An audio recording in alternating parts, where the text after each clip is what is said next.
Bom, em primeiro lugar, eu acho que não há nenhum país do mundo em que não se fale de algum empobrecimento cultural.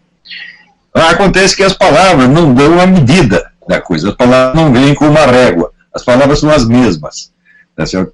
Porém, a situação do Brasil é muito diferente de todos os lugares, porque não se trata de uma decadência, trata-se de um desaparecimento, de uma completa supressão da alta cultura. Se você comparar, por exemplo, o Brasil dos anos 60, 70, que tinha vivos e atuando ao mesmo tempo, o Carlos Drummond de Andrade, Manuel Bandeira, Otto Maria Carpo, Gilberto Freire, né, o Herberto Salles, Josué Monteiro, uma multidão de escritores de primeiríssima ordem. Hoje em dia você não tem nada comparável, absolutamente nada, quer dizer, simplesmente desapareceu. Na medida que, o que é a alta cultura? A alta cultura é o conjunto, vamos dizer, de livros, de obras, que são referência comum às pessoas cultas. Hoje em dia isso não existe mais uma referência comum.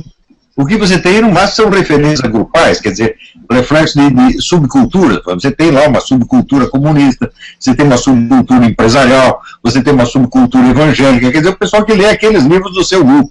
Você não tem mais uma cultura nacional nesse sentido, quer dizer, livros e pensamentos que sejam uma referência comum a todas as pessoas, vamos dizer, a classe falante, para usar a expressão do Pierre Bourdieu. Isso simplesmente desapareceu.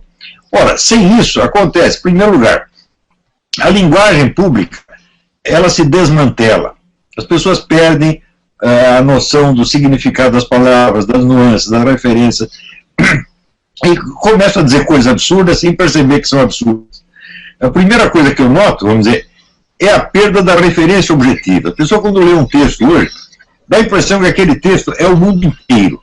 Ela se apega, vamos dizer, à ordem interna do texto, ao significado do texto, e esquece que o texto se refere a objetos.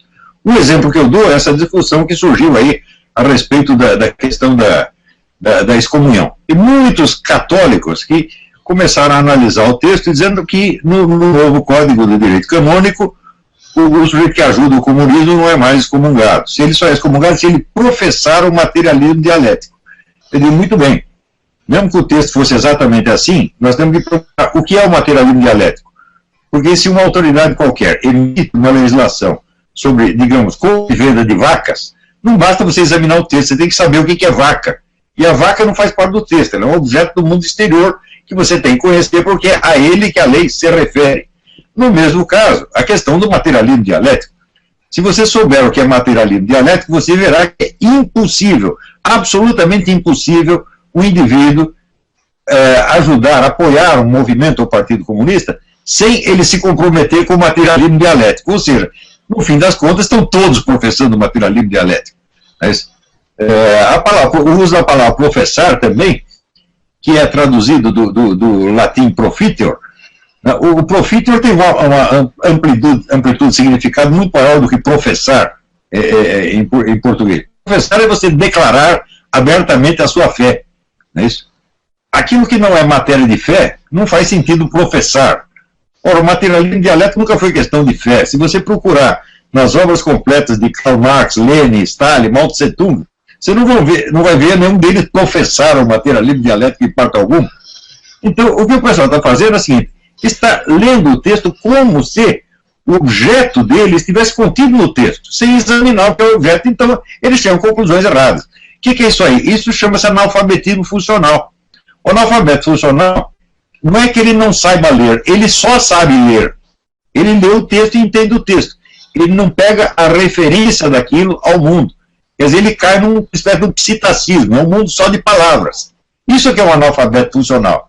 E hoje em dia, quando eu leio comentários de mídia, pronunciamentos de professores universitários, não vou nem falar de discursos parlamentares, de discurso de político, nem isso. Eu só vejo analfabetismo funcional em toda parte. As pessoas não entendem o que elas estão dizendo, porque elas estão fechadas num mundo só de palavras, num mundo só do verbalismo, que é exatamente a definição do analfabeto funcional. Segundo pesquisas, 50% dos nossos estudantes universitários são analfabetos funcionais. Isso quer dizer que, anualmente, as universidades estão despejando no mercado 50% de analfabeto funcional para ser advogado, médico, professor, engenheiro, professor de sociologia, professor de filosofia, etc, etc. Isso é uma catástrofe como nunca aconteceu no mundo. Se nós perguntar onde começou isso aí, qual é a entidade que inventou a situação? Eu lhe digo, foi a Universidade de São Paulo, foi a USP. A USP criou o PT, não a USP inteira, evidentemente, mas a Faculdade de Filosofia, Ciência, Letras e Ciências Humanas. Né? Dali saíram o PT e o PSDB, ou seja, saíram os poderes dominantes. Dali saiu toda esta onda de socioconstrutivismo que se espalhou por todas as escolas do país e que está analfabetizando as nossas crianças há 40 anos, meu Deus do céu. Já está provado que esse socioconstrutivismo não apenas ele entope a inteligência das crianças e as torna incapacitadas para ler, como provoca até mesmo lesão cerebral, meu Deus do céu. Eu sugiro que você leia a pesquisa do professor Luiz Carlos Faria da Silva, que é um especialista nisso, e que não é um sujeito da direita nem da esquerda, é um técnico. Né? Ele está diagnosticando isso há anos. O socioconstrutivismo já foi denunciado por esses efeitos malignos no mundo inteiro. Mas no Brasil ele é intocável. Por quê? Porque o patrono da nossa educação é o Paulo Freire. Ora, um dia eu li uma carta escrita pela mulher do Paulo Freire, a mulher analfabeta. E o cara não conseguiu alfabetizar nem a mulher dele. Você conhece alguém que esteja em alguma profissão intelectual de destaque, que seja um filósofo, um escritor, que tenha sido alfabetizado pelo Paulo Freire? Não tem nenhum. Ademais, eu mesmo publiquei na minha parte uma lista de depoimentos de ex-colaboradores do Paulo Freire, dizendo isso é uma empulhação, isso é pura manipulação, isso não educa ninguém. Ou seja, enquanto estivermos apegados a esse maldito socioconstrutivismo, as nossas crianças sairão da escola analfabetas e prosseguirão analfabetas até o curso universitário. Note que eu noto entre os meus alunos, até os mais inteligentes, não dominam a gramática. É uma coisa incrível. Porque o domínio da gramática depende de você ter tido o treinamento fônico. Quer dizer, de você impregnar os fonemas nas fonemas quando você é criança. Uma coisa que é difícil de fazer mais tarde. Se você aprender aquilo errado, é o que falou o Pierluigi Piazzi com toda razão. Ele diz, bom, você aprende a grafar a palavra errado quando você tem 7, 8 anos. Mais tarde você vai ter que reaprender o certo. Ou seja, você vai ter que absorver 2 informações e não uma. Quer dizer, para que complicar o negócio? Para que ensinar o errado para depois ter que consertar? Por que não ensina o certo logo de cara? Né?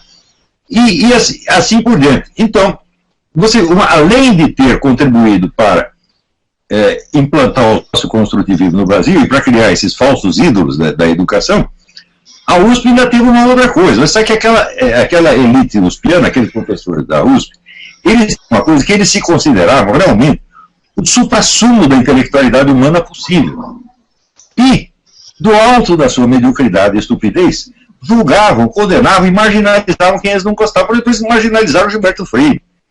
No meu livro, O Futuro do Pensamento Brasileiro, eu assinalei que só havia 4 autores brasileiros que eram de alcance universal. Ou seja, que tinham alguma coisa para dizer não ao Brasil, mas ao mundo. Que eram o Miguel Reale, né, o Gilberto Freire, o Mário Ferreira dos Santos e o Otto Maria Carpo. Temos que descontar o Otto Maria Carpo porque ele não deve nada ao Brasil. Ele foi educado na Áustria e chegou lá com 40 anos de idade. Então, ele é um presente que nós recebemos. Ainda assim, é um autor brasileiro. Muito bem, esses 4 autores nunca receberam a menor atenção na USP.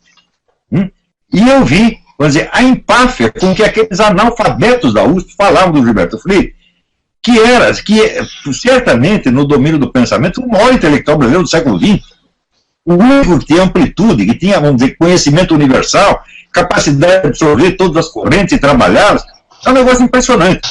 Então, um dia, quando o Gilberto Freire morreu, eles fizeram, no 100º aniversário dele, fizeram uma comemoração de centenário, para dizer o seguinte, o Gilberto até que era um bom sociólogo, ele era quase tão bom quanto o Florestan Fernandes, que era uma besta quadrada, é isso que era o Florestan. Né? Mas como o Florestan era da USP, então a USP era, como é que se diz? Eles eram os donos da cocada preta, o rei da cocada preta. Né? Então, este tipo de mentalidade acabou com a cultura no Brasil. Se você pegar assim, vamos apagar tudo que existe de cultura no Brasil, ficar só com aquilo que a Faculdade de Filosofia e Ciência e Letras da USP produziu. É uma miséria total. Né? Eu digo, olha, em 50 anos de atividade, se você perguntar, me mostra um livro produzido naquela faculdade que vale a pena ler ainda. Né?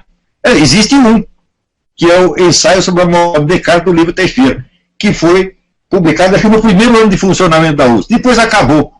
E o livro Teixeira, inclusive, não deve nada útil, a formação dele é estrangeira, na verdade.